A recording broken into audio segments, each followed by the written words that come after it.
Hello friends, welcome to my channel vector thought. तो मेरे last video के बाद बहुत सारे बच्चों ने डिमांड किया कि सर आप अपनी वही ओएनजीसी वाली स्टोरी अपने चैनल पर सुनाएं जो आप क्लास में सुनाया करते हैं। तो असल में ये स्टोरी है बहुत इंटरेस्टिंग, इसलिए बच्चों ने डिमांड की है। तो पब्लिक डिमांड को सर आंखों पर रखते हुए आज मैं ये स्टोरी अपने चैनल पर भी सुनाता हूं। तो ये कहानी बहुत पुरानी है और ये कहानी सत्य घटना पर आधारित है। तो बात है 2008 की। 2008 में जब ओएनजीसी का फॉर्म मार्केट में आया तो total number of seats electronics के बच्चों के लिए थे 5। अच्छा, 5 सीट्स हैं तो ऐसे फॉर्म को देख करके लगता है कि इसका आना या ना आना बात एक ही है, क्योंकि लाखों हजारों की भीड़ में इन 5 सीट्स पर मेरा सिलेक्शन हो जाए ऐसा मुझे लगता ही नहीं है। इतनी काबिलियत खुद को लगती ही नहीं है कि 2-4 सीट या 5 सीट वाले पीएसयू में मेरा सिलेक्शन हो जाए। तो जो भी रहा, मैंने ओएनजीसी का फॉर्म फिलअप कर दिया। अब इसके बाद मैं रिटन का वेट कर रहा था। अच्छा, जब रिटन में अपीयर हुआ तो इसका रिटन काफी अच्छा गया। अच्छा जाने का एक रीजन भी था, क्योंकि ये जो रिटन था ये इंजीनियरिंग सर्विसेज के रिटन के बाद कंडक्ट हो रहा था और मेरी तैयारी इंजीनियरिंग सर्विसेज की काफी अच्छी थी और असल में मेरा इंजीनियरिंग सर्विसेज का पेपर भी काफी अच्छा गया था, तो इसलिए भी ओएनजीसी का रिटन काफी अच्छा हुआ। अच्छा, अब इसके बाद एक्सपेक्ट कर रहा था कि शायद इंटरव्यू का कॉल आ जाए। अब मैं यहाँ पर श्योर नहीं था, क्योंकि बता नहीं सकते हैं कि इंटरव्यू कॉल आएगा कि नहीं आएगा। अब जो भी रहा, माँ बाप का आशीर्वाद रहा या फिर मेरी प्रिपरेशन अच्छी रही, तो इंटरव्यू कॉल भी आया।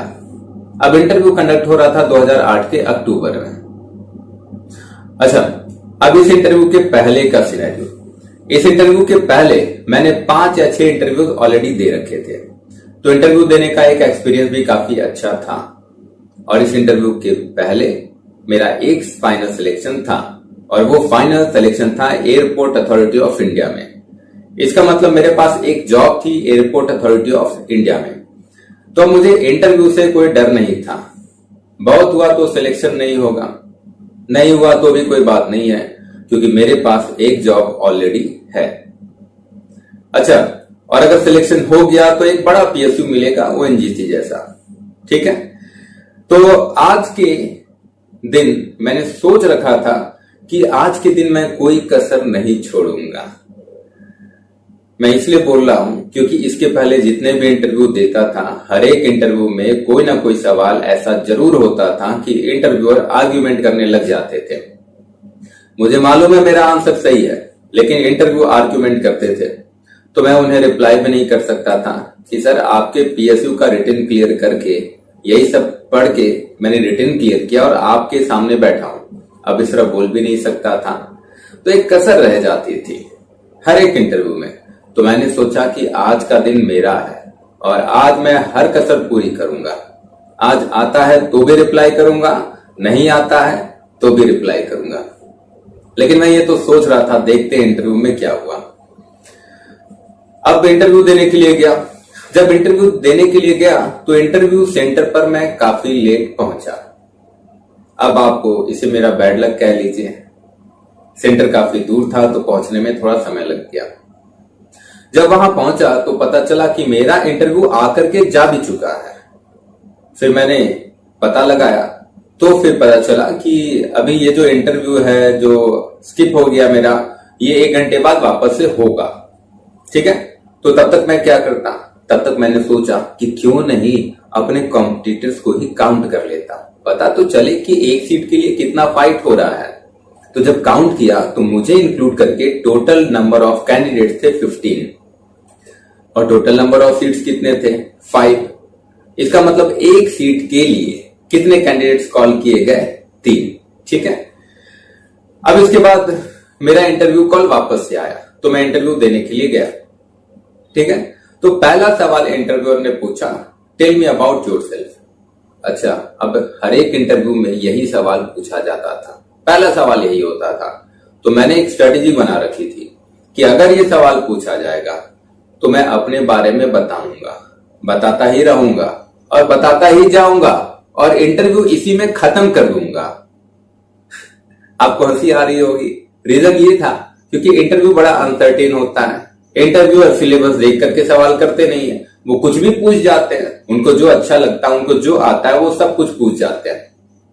तो इसलिए मैंने सोचा कि मैं टेल मी अबाउट योरसेल्फ अगर वो सवाल पूछते हैं तो मैं इसी में इंटरव्यू खत्म कर दूंगा। तो जैसे उन्होंने ये सवाल किया, मैंने अपने बारे में बताना स्टार्ट किया कि सर मैं रोहित त्रिपाठी, मैंने बीटेक यहां से कर रखा है, फाइनल ईयर में एग्रीगेट इतना, थर्ड ईयर में एग्रीगेट इतना, सेकेंड ईयर में एग्रीगेट इतना। अब आप समझ तो रहे होंगे कि मैं क्या कर रहा हूं। ये कंप्लीट हो गया तो मैं रुका नहीं, मैंने फिर बताया सर इंटरमीडिएट मैंने यहां से किया, एग्रीगेट इतना आया, फिर भी मैं रुका रही। फिर बताया कि सर मैट्रिक यहां से किया, एग्रीगेट इतना आया। तो इस तरह मैं कंटिन्यू करता गया। तो एक इंटरव्यूअर को मेरी स्ट्रेटेजी समझ में आ गई। तो इंटरव्यूअर तो स्मार्ट होते ही हैं, आप उनके सामने स्मार्ट नहीं बन सकते हैं। तो उन्होंने कहा कि चलो बस बहुत हो गया, अपने बारे में बहुत बता लिया, अब ऐसा करो ये बताओ कौन कौन से सब्जेक्ट प्रिपेयर करके आए हो। तो मैंने बताया सर मैं सिग्नल और कम्युनिकेशन प्रिपेयर करके आया हूं। तो उन्होंने सवाल पूछने स्टार्ट किए, मैंने बताना स्टार्ट किया। अच्छा, ये दो सब्जेक्ट मैं 2008 से ही कोचिंग इंस्टीट्यूट में पढ़ा रहा था और 2008 के करीबन अगस्त से पढ़ाना स्टार्ट किया और इंटरव्यू कब कंडक्ट हो रहा था, अक्टूबर में। तो ये दोनों सब्जेक्ट काफी स्ट्रांग हो चुके थे। तो उनके हर एक क्वेश्चन का मैं जवाब देता गया। एक दो सवाल ऐसे भी थे कि मुझे उसके बारे में डिटेल में नहीं आता था, लेकिन मैं तो सोच के गया था नहीं आता है तो भी रिप्लाई करूंगा। मैंने रिप्लाई कर दिया। तो एक दो सवाल ऐसे थे कि मुझे डिटेल में नहीं आता था, मैंने फिर भी रिप्लाई कर दिया। तो इंटरव्यूअर ने अप्रिशिएट कर दिया। तो जब इंटरव्यूअर ने अप्रिशिएट कर दिया तो मुझे लगा कि इंटरव्यूअर को तो थ्योरेटिकल नॉलेज ज्यादा है नहीं, तो इसमें अब मुझे डरने की कोई जरूरत नहीं है। तो मैं तो फालतू में ही डर रहा हूं। अब तो ये इंटरव्यू मेरे हिसाब से चलेगा। अभी तो मैं ये सोच रहा था, देखते हैं क्या हुआ। टेक्निकल का राउंड कंप्लीट हो गया। अब उसके बाद एक इंटरव्यूअर ने मुझसे सवाल किया, आप ये बताओ आपकी हॉबी क्या है। तो मैंने बताया सर मेरी हॉबी है स्केचिंग, सर मैं स्केचेस बनाता हूं। लेकिन इंटरव्यूअर ने कोई इंटरेस्ट नहीं लिया। असल में उन्हें पता नहीं चला कि स्केचिंग से क्या पूछना चाहिए, इसलिए उन्होंने इंटरेस्ट नहीं लिया। उन्होंने मुझे ऑप्शन दिया हॉबी का, पूछिए क्या। उन्होंने ऑप्शन दिया, उन्होंने कहा अच्छा स्पोर्ट्स में तो तुम्हारा इंटरेस्ट होगा। अब आप सोचो, मैं अगर अपना इंटरेस्ट स्पोर्ट्स में दिखा दूंगा तो वो कोई ना कोई सवाल ऐसा पूछ लेंगे जिसका आंसर मुझे नहीं आएगा। तो इसलिए मैंने क्या बोला, नहीं सर। तो उन्होंने जब पूछा कि स्पोर्ट्स में तो तुम्हारा इंटरेस्ट होगा, तो मैंने क्या बोला, नहीं सर। तो उन्होंने कहा ऐसा थोड़ी होगा, बास्केटबॉल खेलते होगे, हॉकी खेलते होगे, फुटबॉल खेलते होगे, कोई ना कोई स्पोर्ट्स तो खेलते होगे। तो मेरा आंसर क्या, नहीं सर। अच्छा, इसी बीच एक और इंटरव्यूअर जो थे वो फ्रस्ट्रेट हो गया, वो थोड़े गुस्से में आ गया और उन्होंने कहा कि अरे कुछ तो आउटडोर एक्टिविटी होगी या पूरे दिन घर में ही बैठे रहते हो। अब आप बताओ, आन बान शान पर बात आ गई थी। तो मैंने कहा है ना सर। उन्होंने पूछा क्या, मैंने बोला जॉगिंग। तो मैं जॉगिंग किया करता था 2-3 किलोमीटर पर डे। तो जब उन्होंने कहा कि आउटडोर एक्टिविटी तुम्हारी क्या है, तो मैंने बताया सर जॉगिंग। अच्छा, अब उन्होंने दूसरा सवाल किया, ये बताओ पर डे कितने किलोमीटर जॉगिंग कर लेते हो। तो अब वो आकर के तो नहीं देखने वाले थे। तो मैंने बोला sir 4 to 5 kilometre per day. देखो कोई ज्यादा नहीं होता है। आप अगर ट्रेडमिल पे रनिंग करते हैं या बाहर रनिंग करते हैं तो आधे पौन घंटे में 4 से 5 किलोमीटर कवर हो जाते हैं, ठीक है। अच्छा, अब इसके बाद जो थर्ड इंटरव्यूअर थे उन्हें कुछ याद आया और उन्होंने पूछा कि अच्छा आपने थोड़ी देर पहले बताया था आपकी हॉबी है स्केचिंग। मैंने बोला हाँ सर।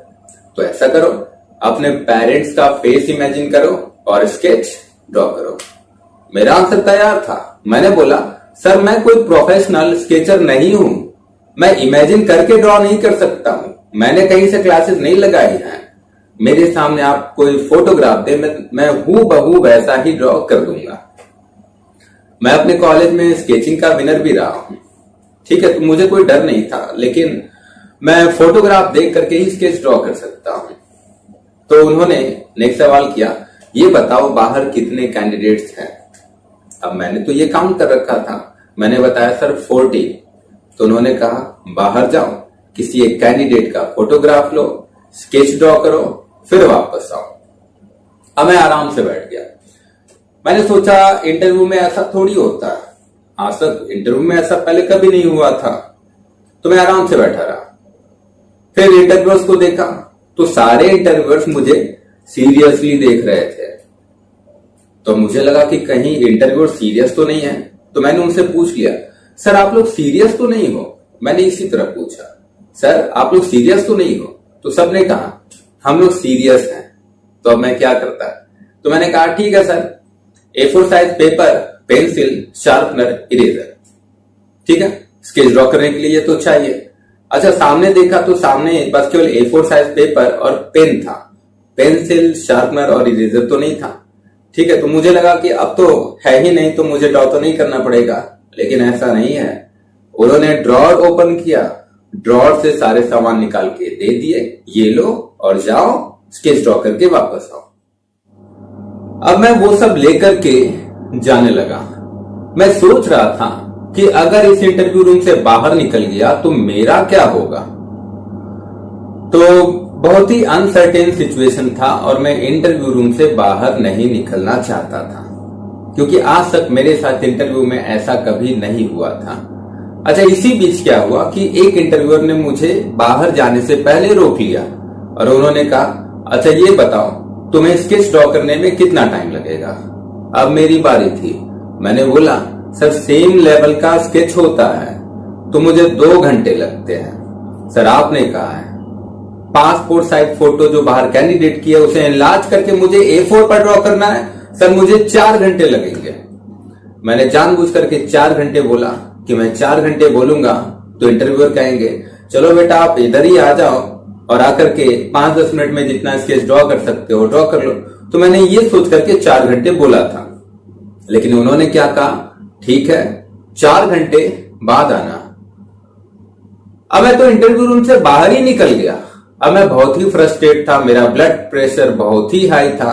मुझे समझ में नहीं आ रहा था कि मेरे साथ हो क्या रहा है। मैं तो सोच रहा था इंटरव्यू मेरे हिसाब से चलेगा, लेकिन ये गलत फहमी थी। इंटरव्यू हमेशा इंटरव्यूअर के हिसाब से ही चलता है। बाहर जाने के बाद जो कैंडिडेट्स बैठे हुए थे उन्हें मैंने देखना स्टार्ट किया। उनमें से 3 कैंडिडेट सिलेक्ट किए जो क्लीन शेव थे, क्योंकि चेहरे पर दाढ़ी मूंछ होता है तो स्केच ड्रॉ करने में बहुत सारा टाइम लगता है, क्योंकि इतना डॉट डॉट डॉट डॉट करना पड़ता है। तो मैंने 3 कैंडिडेट सिलेक्ट किया जो कैसे थे, क्लीन शेव थे। फिर उनका फोटो लेकर के फोटो और फेस मैच कर रहा था। ठीक है, मैं इसलिए भी मैच कर रहा था क्योंकि मैं चाहता था कि मेरा फोटोग्राफ, मैं जो स्केच बना वो स्केच सामने वाले के फेस से मैच हो। तो ये कब होता, जब फोटो और फेस मैच होता। अच्छा, ये इसलिए भी बोल रहा था क्योंकि बहुत सारे बच्चे जो 6ठी 7वीं क्लास की फोटो को जिंदगी भर चलाते हैं, तो आप लोगों में भी ऐसे बहुत सारे बच्चे होंगे। तो फिर जब फोटो और फेस मैच किया तो एक कैंडिडेट का फोटो और फेस एग्जैक्टली मैच हो रहा था। तो मैंने उसका फोटोग्राफ लिया, स्केच ड्रॉ किया। तो स्केच ड्रॉ करने में मुझे करीब 2.5 घंटे लगे होंगे, 2.5 आवर लगे, और 2.5 घंटे में स्केच बन के रेडी था। मुझे टास्क मिला था 11 बजे, 11 o'clock को टास्क मिला। 2.5 घंटे आप जोड़ लो तो 1:30 पर 1:30 बजे मेरा स्केच बन करके रेडी था। लेकिन कंफ्यूजन अभी भी वही, अब मैं जाऊं तो कैसे अंदर जाऊं। पहली बार अंदर गया तो 4 घंटे के लिए बाहर आया, अब तो अंदर नहीं जाऊंगा, फिर न जाने मेरा क्या होगा। इसलिए मैं बाहर ही, जहां वेटिंग रूम था, जहां सारे कैंडिडेट्स वेट कर रहे थे, वहां मैं भी वेट करने लगा। अच्छा, थोड़ी देर बाद लंच ब्रेक हुआ, सारे इंटरव्यूअर्स बाहर आए। तो जो हेड ऑफ इंटरव्यूअर थे जिन्होंने मुझे ये टास्क दिया था, मैं उनके पास गया और उनको बोला कि सर आपने मुझे एक टास्क दिया था। वो तो भूल भी चुके थे कि उन्होंने कोई टास्क दिया था। उन्होंने कहा कौन सा टास्क, कैसा टास्क? तो मैंने उनको याद दिलाया, सर आप ऐसा मत कीजिए, आपने एक टास्क दिया था जिसमें मुझे बाहर जाना था और किसी एक कैंडिडेट का स्केच ड्रॉ करना था और वापस आना था। तो उन्हें याद आया, उन्होंने बोला ठीक है मुझे याद आया, तो ये बताओ तुमने स्केच ड्रॉ किया क्या? मैंने बताया उनको कि सर ये रहा फोटोग्राफ, ये रही स्केच और कैंडिडेट सामने बैठा हुआ है। तो इंटरव्यूअर ने स्केच को देखा, फिर कैंडिडेट को देखा और कैंडिडेट को बोला कि आप स्केच में बहुत स्मार्ट दिख रहे हो। और मुझे कहा कि आप अपना रजिस्ट्रेशन नंबर लिखो और सबमिट कर दो। तो इस तरह मेरा इंटरव्यू कंप्लीट हो गया। फिर महीने भर बाद रिजल्ट आया और रिजल्ट आया तो 2008 ओएनजीसी में मैं फर्स्ट रैंक के साथ सेलेक्ट हुआ। तो मैं ये स्टोरी इसलिए सुनाता हूं क्योंकि मैं ये बताना चाहता हूं कि देखो, कभी कभी अपॉर्चुनिटीज अपने पास बहुत कम होते हैं, लेकिन अगर आप में भरोसा है, खुद पर आपको भरोसा है, तो उन लिमिटेड अपॉर्चुनिटी में भी आप अपने लिए मौका ढूंढ सकते हो, आप अपने लिए सिलेक्शन ले सकते हो। दूसरा, हॉबी भी बहुत इंपॉर्टेंट है। अगर हॉबी नहीं है तो बना लो, किसी ना किसी इंटरव्यू में जरूर पूछ लिया जाता है। तो ये जो इंटरव्यू था बिल्कुल डिफरेंट था, इसमें टास्क परफॉर्म करने को मिला था। तो कभी कभी कोई इंटरव्यू ऐसा जरूर होता है कि जिसमें आपको टास्क परफॉर्म करना होता है, और अगर आपने टास्क परफॉर्म कर लिया तो टास्क का जो परफॉर्मेंस है वो आपने अगर पहले किसी सवाल का रिप्लाई नहीं भी किया है तो उसे कंपनसेट कर देता है, उसे सुपरसीड कर जाता है। तो मेरे दोस्तों, आज के लिए बस इतना ही। अगर आपको मेरा वीडियो पसंद आया तो आप मेरे चैनल को सब्सक्राइब करें, वीडियोस को लाइक करें और ज्यादा से ज्यादा शेयर करें। और आप अपना फीडबैक कमेंट सेक्शन में शेयर करना ना भूलें। अच्छा, नेक्स्ट वीडियो में मैं इसी तरह कुछ और भी इंटरेस्टिंग पॉइंट्स लेकर के आऊंगा, कोई नई कहानी लेकर के आऊंगा जो आपको बहुत मजेदार लगेगी।